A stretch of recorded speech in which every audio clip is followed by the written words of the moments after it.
Hi, you're on Rescue TV with the divine Layne Beachley. Welcome. Thank you, Maha. Thank you for taking time to see us. You're welcome. Are you straight off aboard? I am straight off aboard. Yes, I had to dry my hair to get here. I've just been for a surf from this morning. I was reading somewhere that your ideal day is 2 hours surfing, 2 hours working, then 2 hours surfing again. That's about it, yeah. And how many times a week are you achieving this ideal day? Oh, not very often actually, but ultimately the most important thing is that I get in the water every day, and if there's no surf, then I'm still connecting myself to nature in some way throughout the day. So as long as I've had some sunlight, some fresh air and some connection with nature, I'm in a good state. You're good to go. I'm good to go, ready to go. You're considered one of Australia's and in fact the world's super achievers. In your field, you are untouchable and unbeatable. 7 times world champion, unheard of, and no one can catch up to that. You're 7 years ahead of everyone. There's a couple of girls who are on their way. Stephanie Gilmore's got 5 world titles, and she was looking unbeatable actually. She had, in her first 4 years on tour, she won world titles, so she was pretty unbeatable. Wow. And really had set the bar to a whole new level. So I'm glad I'm retired now, because these girls are just phenomenal athletes. They're incredible. And you've obviously taken that same laser beam focus and passion for just getting up and doing something well over and over again into other areas of your life. And one of the things that I guess really resonated with us when we were reading about you and every time you're in media or talking is the work that you've done with charity and in setting up your own charity. I think that Reach for the Stars is a really unique organisation, because you're not just helping patch a problem, you're actually giving women the opportunity to be the best they can be in whatever field they're in. Yeah, well, Aim for the Stars was an idea that came to me from a friend who said, why don't you start your own charity? And I said, why? And he said, well, no other surfer's done it, and a lot of athletes at the time were establishing their own charities. And he said, you name it, you decide what it does and what it stands for, and we'll support it. And I saw that as a remarkable opportunity, because I had a light bulb moment. I don't know, I must have been about 9 or 10 years old. And I went to ask a world champion surfer for an autograph, and I was dismissed. And wow. Yeah, and when you're a kid, walking away disappointed is just heartbreaking. And I saw the influence that had on other people, that kind of behaviour, and I thought, if I'm ever in your situation, I'm going to make sure I have an indelible positive impact on people's lives. And so as I became more successful in the sporting world and more of a role model and obviously a more successful world champion, I realised not only the impact I can have, but the impression that I make.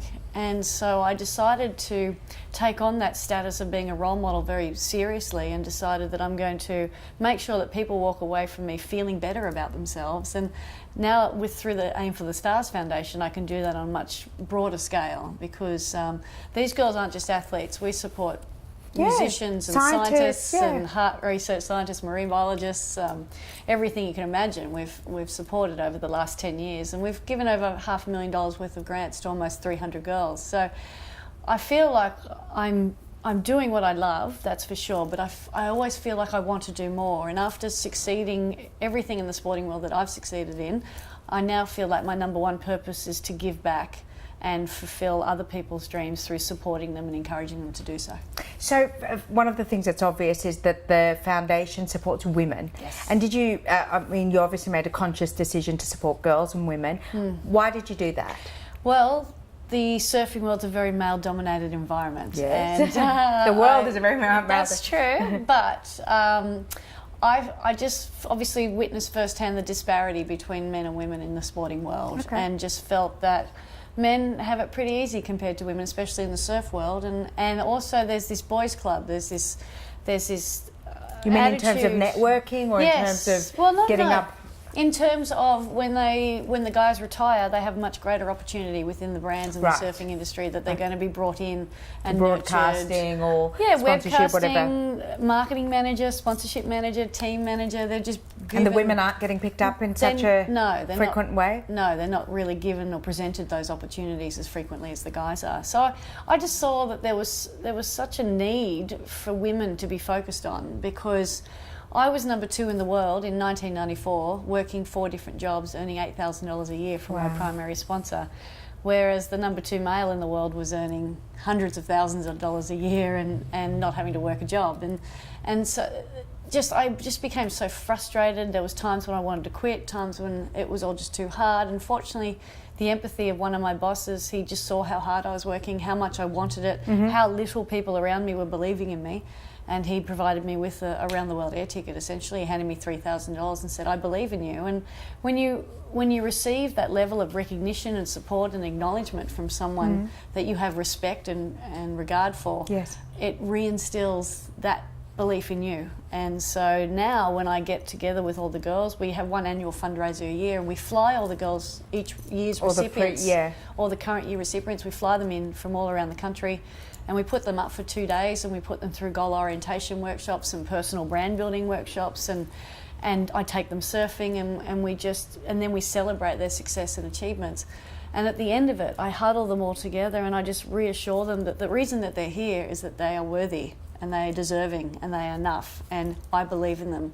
But so worthy, deserving, and enough. Yes. So those are good words to live by. They are, and they're words I have to reassure myself of sometimes, that I'm worthy and deserving enough, because there's times as women we do tend to question ourselves, we second guess ourselves, we doubt ourselves, and that's why I really feel it's important that women take on roles as mentors, leaders and pioneers, because women tend to create a lot of barriers and limitations and self-limited beliefs. And where do you think we get that from? Well, is it that we're told that, or you know, I'm the mother of a young daughter, am I not playing the right role? You know, is it up from the beginning that have to? Yeah, a lot of the behaviours that we've established now as adults were initiated when we were children, and that came from what we saw. See, leaders are doers and sayers, and children tend to learn more from what they see than what they hear. So if you're telling your daughter or your child that they're amazing, they can do anything, they're beautiful, they're talented, they're incredible,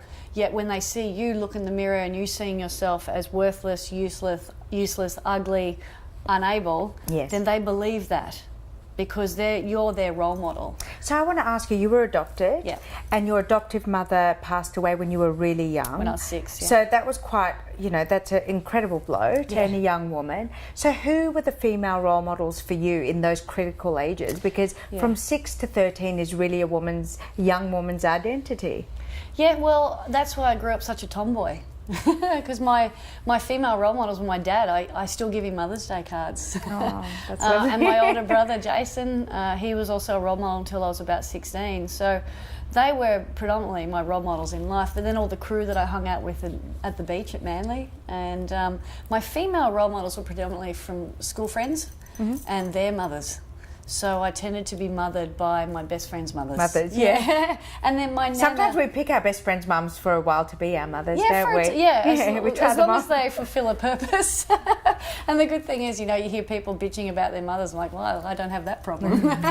But there were times when I desperately needed some more nurturing, and fortunately I've actually manifested a lot of partners in my life, boyfriends and good friends who have been very nurturing and supportive. And my husband is probably the most nurturing man in this world. Is he really? Yeah, he's very sensitive and very conscious and very loving and caring and sensitive. So it's nice to have someone like that in my life. But I remember when my mother died and I just went into this survival mode, and then my dad told me I was adopted, and that had an even greater impact on my life. So you didn't know at the time until your mum passed away? Not until I was 8. Wow. Yeah, so Dad waited a while to tell me, and that had another profound impact. So that sent me off on a whole nother journey. So my dad dated a lot in those early years, and I felt threatened and intimidated by those women in the house because they were going to take away my dad. Yeah, he's been my rock in my life forever. So, one of the things that I've always observed about you is that you've been a champion in a male-dominated sport. You're an amazing leader, speaker, pioneer, as you said, but you've retained an amazing air of femininity. That you haven't lost your softness, you haven't lost your beauty, you haven't seen a need to kind of wear this armour of masculinity to cut a swathe through the world. Power suits with shoulder pads. Look at these shorty shorts, and like she's a knockout. Thank you. Kirk's helped a lot with that, actually. Yeah, My husband, who's very image conscious because he's been on the stage for his He's whole been rock career. star all his life. Yeah, so my husband's saxophone and guitarist from INXS, and so he's all about presenting an image that you are proud of. And I must say, when I joined the tour in the 90s, the women's tour didn't have much femininity or beauty about it because, and I see this a lot within women operating in male-dominated That's what I was environments. going to say. So what my interpretation of that was that to earn the respect and recognition and appreciation of their male counterparts, they thought they had to act, dress and Check surf their boobs like at men. the door. Yeah. Yeah, so all of a sudden you have to just eliminate the addition of gender and actually go in pretending that you're something that you're not. So you're never going to win. So fortunately, in the early 90s, I identified that early and went, well, I'm definitely not going to be like that. So the thing is, I've always challenged my role model. I've never positioned myself and based myself on what someone else does. So I've never had heroes. I've never had Yeah, I was going to icons. ask you, do you have heroes? I've had do you have mentors. icons? Yes. I've had people that I've learnt from and drawn information from, but I've always based my decisions on what I feel is good for me. And do you meditate, or do you have it? I mean, obviously, surfing is a huge way of like. It's very meditative. Yeah, it is. It's very zen, and is that where you have your quiet time to think and reflect, and It's where I do my soul searching and reflection. It's where I do a lot of my own self-healing as well. The ocean is somewhere where I feel completely connected and understood and nurtured, because I'm a self-confessed control freak on land. And so when I go into the ocean, I realise, well, there's a power much bigger than me, much more in control and forceful than I am, and I have to surrender to that. And when I surrender, it teaches me to learn to go with the flow. Does anything scare you? Honestly, no, except spiders. Okay. But You haven't mastered them. no, I haven't. I haven't surrendered to spiders. But the thing is, I consider myself to be a fear confronter, because I feel that when you are consumed by fear, then you are preventing yourself from growth and development and learning. And I love to learn. It's one of my values. I have to continue to learn and improve. And so when I'm afraid, I do feel fear from time to time. And when I do feel it, I acknowledge that, yes, I'm afraid. I admit I'm scared. And then I share that fear with somebody, because the minute you actually share it, then you've taken ownership of it, but you've also taken control of actually confronting it. Then I identify, what is it that I'm afraid of? Why am I scared? What is it? What's the outcome that could potentially take something away or do something of harm?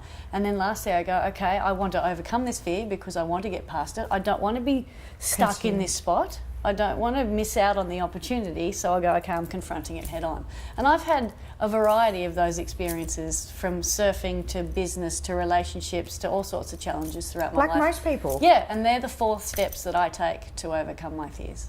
So just to wrap it up, with Aim for the Stars, you said that you get all of the nominees and the winners. Yep. You get them all together, and you have a 2-day kind of mentoring session. Yeah. Would you be able to share with our readers and viewers what are the top 5 things that you hope to impart on these women as they, face their big journeys in the world? So what are the 5 things that Layne Beachley gives them for their toolkit of life? Well, number 1, I congratulate them on their courage to set a goal, and then their willingness to ask for help along the way. So I reassure them that asking for help is not a sign of weakness. It's actually a sign of vulnerability, which is then acceptance, which is empowering. Being weak and afraid to ask for help is disempowering. It's you're going to be overpowered if you're not willing to say, I need some help. Thirdly, I obviously thank them for reaching out to me, and then I become grateful for the opportunity that I have to then help them along their way. Fourthly, I reinstill some belief in them and say that, I believe in you, but it amounts to nothing unless you believe in yourself. So even at that level, you think that these women have self-doubt? Every level women have self-doubt. Whether you're a kid or a 40-year-old CEO, you still have levels of self-doubt. I still have days where I doubt myself, and that I call it the worm. And then lastly, I asked them to maintain communication, not only with me, but with each other, and find themselves a positive role model and mentor to help them through these challenging times. Because just because now you feel like you're invincible and empowered and on top of the world, you're not going to stay there. There's ebbs and flows in life. So make sure you maintain a level of realism and be very aware of your expectations and your ability to communicate what you want and how you're going to achieve it. So we're going to have a link to the Aim for the Stars Foundation Thank you. At the bottom of this interview, so if you'd like to find out more. But I want to thank you so much, because you're certainly somebody that I've looked up to and I admire so much, and such a lovely, fresh, positive voice for women and for men as well. I'm Thank sure you you. have a lot of men who admire you. And a lot of kids that I drop in on at the beach. Yeah. Just to let them know that girls can do some things better than boys occasionally. I'm sure you can do that. Thanks so much, Layne. Thanks, Lovely to Baha. see you. Thanks Thank for you. having me.